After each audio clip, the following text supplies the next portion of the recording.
This short movie will introduce you to several handy keyboard shortcuts you can use to aid your productivity when using Document X and HelpStudio. The first shortcut I'm going to demonstrate relates to the Backstage application menu.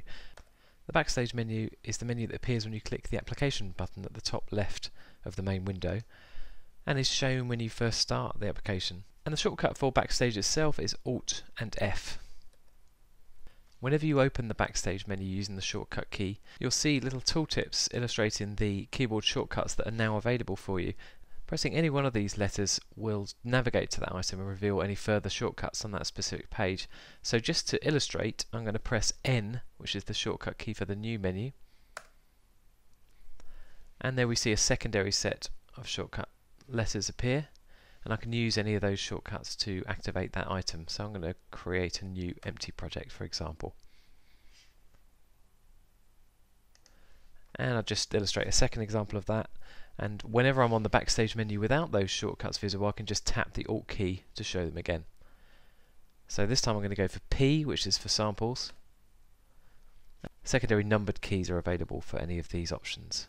If you find yourself opening a load of different projects from your local file system that aren't already on your open recent menu, you can use the shortcut Control, Alt and O to show the file open dialog directly without having to go through the Backstage menu at all. So Control, Alt and O will show the file open dialog. So I've opened up one of the sample projects here to demonstrate a few project related shortcuts. The first really handy one is Control plus T. That will create a new topic. If at any time you want to build your project, you can use the F5 shortcut key to start the build process.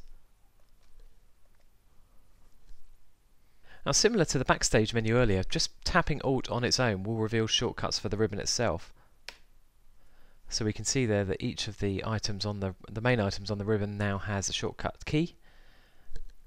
And I can press, for example, T to show the Tools tab. And then a secondary set of shortcuts are shown for each of the tools on the Tools tab here. For example, I to open up the project index editor. So these shortcuts are really quick and easy to use, so you might consider learning a few for the commands that you use the most. The kind of commands you use will be specific to your usage scenario. But as soon as you've learnt those keys, for example, again, if I close the project index editor, I remember that Alt-T-I was the combination for the project index editor. So they're really quick and easy to learn, and the ribbon shows you in a little tooltip what the keys are for each of those commands. So in the topic and content editors themselves, there are a bunch of shortcut keys that you might not know about. Some of the widgets, for example, have shortcuts by default. If you right click in the editor, the Insert Widget menu will show you the shortcut keys that by default are assigned to many of the default widgets.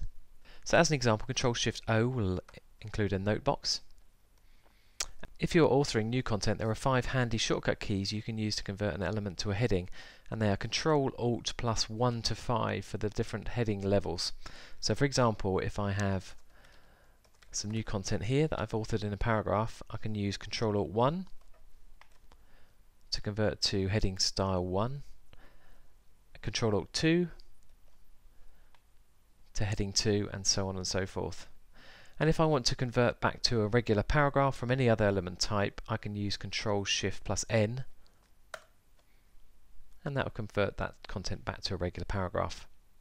The editor here supports many of the editing shortcut keys you're probably already familiar with, but I'll just quickly mention here. We have Undo and Redo, which are Control Z and Control Y. And we also have Cut, Control X, Paste, Control V, and also Copy, Control C.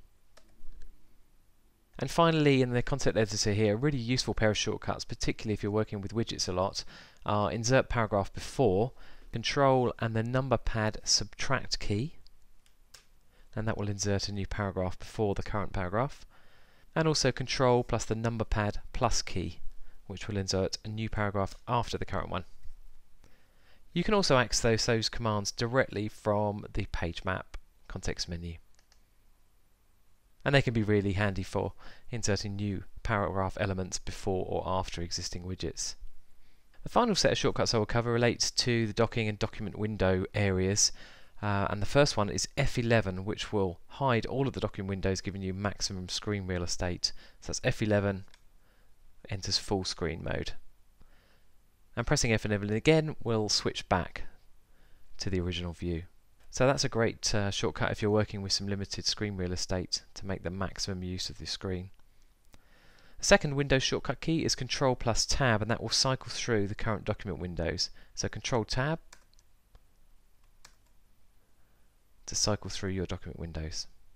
The next window related shortcut is Control plus F4, which will close the current window, and this is together with Control plus Tab is a standard Windows shortcut key for accessing this functionality, so you may or may not be already familiar with it. So Control plus F4 will close the currently active document window.